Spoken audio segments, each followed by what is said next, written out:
again. This is another episode of In the Divide, where we're sharing all things crypto together with Algorand. Hopefully, having a great day. It's been probably a fantastic week if you're looking at your bags, if you're looking at prices, if you're looking at your algos, your bitcoins, your various projects. Everything's doing a nice little pump. Why?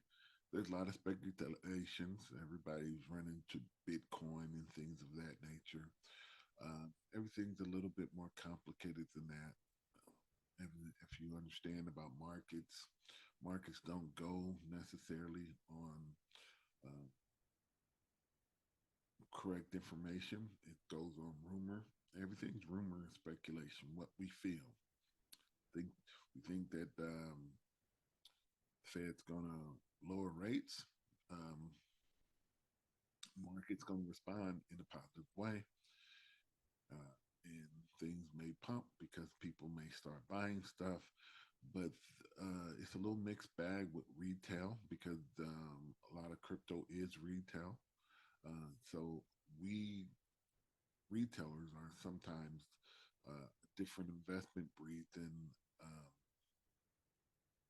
the institutions. Institutions have information and they'll buy based on forward thinking. A lot of retail, you have to forgive us, but we buy based on what's happening now. And sometimes we're a little late if we're chasing markets, and that's what you're not supposed to do. You're not supposed to chase markets. Even though this is a good market, you're supposed to have already laid the foundations of what you believe in and the projects you in. So when the market pumps, you're in a position to take profits on your money. Excuse me, take profits on your money. But that's just where we are. But I'm here to give you some news.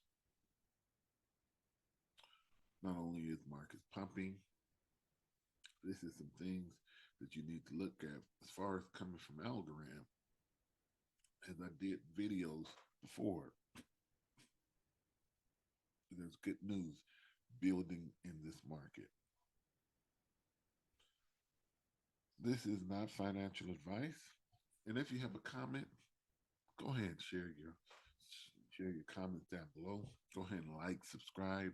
We appreciate we appreciate likes. We appreciate comments, dislikes. Um, we just want to be seen by the algorithm. You know how it is. You know what it is.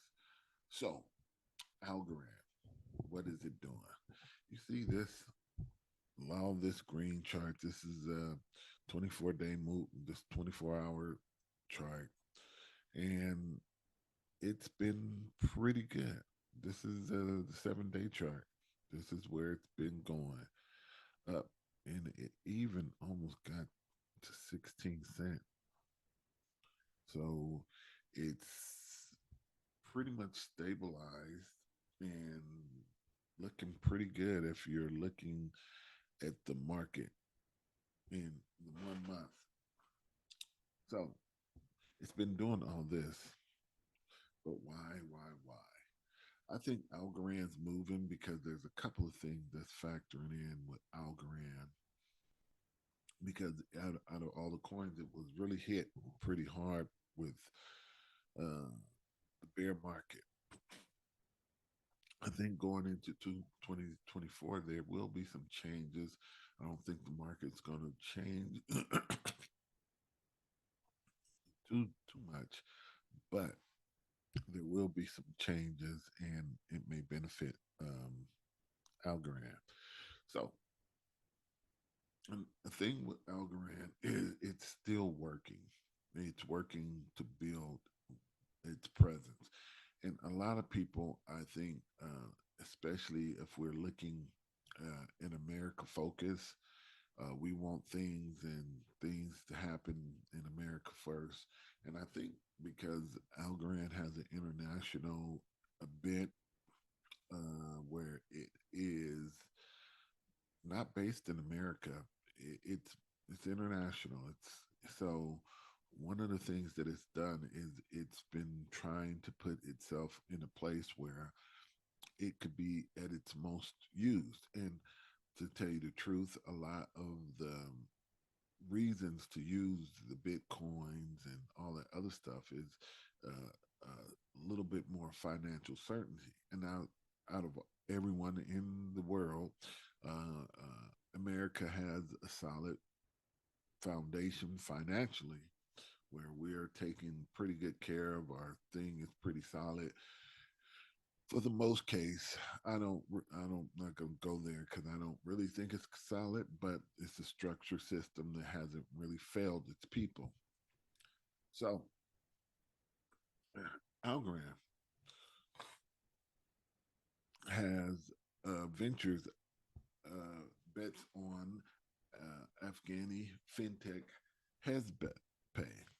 Yeah, I've done a video about Hezbollah Pay a couple of months ago when it first came out. I thought it was a good service because it fills a need for what the people need in the area.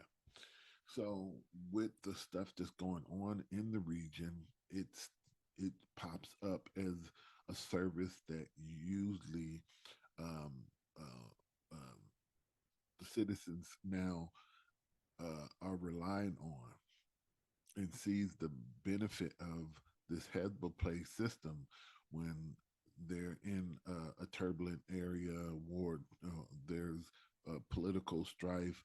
Now you have this app where you can not have to move and go and deal with something, or a bank, or the banks are closed. You have this app, this Hezbollah Pay app, and it's solving some solutions that has a real world impact on people in that area. So it's not only uh, just being practical; it's handling this real world use right now. And this is some of the things that we in America, like I said, we don't see, we can't quantify. But this is something that's just an initial a public good that Algorand has put out and has ran with. So this gets me going to the Algorand and the United Nations Development Program.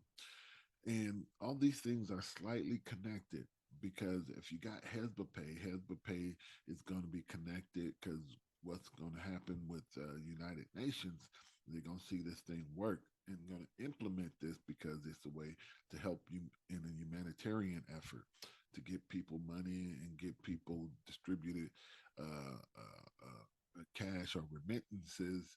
People can pay this and do various things through this app, so it becomes a functional thing in their society because it becomes a source of how people get things done, and it becomes easy, and it has nothing to really, it's not really something you have to do and learn. It's just this is something that we're using to make payments, to get food, to do the basic things, and it doesn't seem like crypto. And this is one of the things where the use case of crypto transforms, is that if you're using it and it's not crypto related, it's just a payment related app. And this becomes normalized. And this is what's happening with this Hezbollah Pay app. And the United Nations comes in now with Algorand Foundation. What does it does? It comes in partners with Algorand into the Blockchain Academy. What this means is this Blockchain Academy is there to deal with all the people that's in the United Nations development program to learn to use algo. And this is an implementation thing to get algo in a position where this is the blockchain that they're going to use, because it's going to be the blockchain that they know. And the influence of this United Nations, once they start using this app, then they're going to use it, the app, to show the other people. It's about the information, it's about the training, it's about putting Algorand in position where they're uh, they're growing. It's a growth layer. You're teaching people that this is the use, and once people start using Algorand, it's going to be hard for them to use other chains, because if you used Algorand and you use some other chains, you're going to understand the difference in the use of it. It's very simple to use. A lot of things is very quick. It's a quality chain. So some other plant chains are pretty good. I like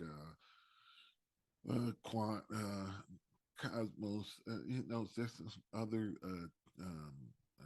blockchains that are have a good, easy operational program. But Algorand has been one of the best that I've used, and I've used the Polygon. I used Cardano.